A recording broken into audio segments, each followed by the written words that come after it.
Осы уақытқа дейін бәріміздің басымыздан талай оқиғалар өткені белгілі. Бұдан бұлай арамыз ажырамыз. Сен мынаны бауырым деп жақын тартып жүрсің ғой. Ал мұның шешесі сенің әкеңді өлтірді.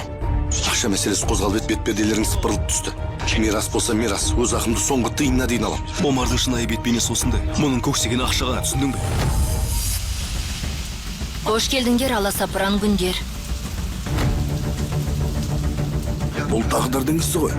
Маған мұндай тағдыр керек емес.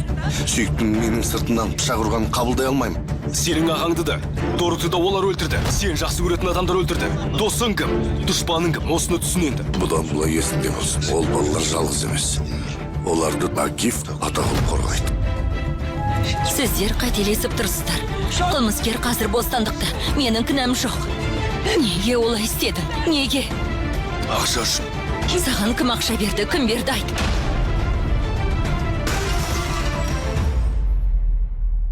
Бітті. Бұл мектептен 4-іңді шығарам.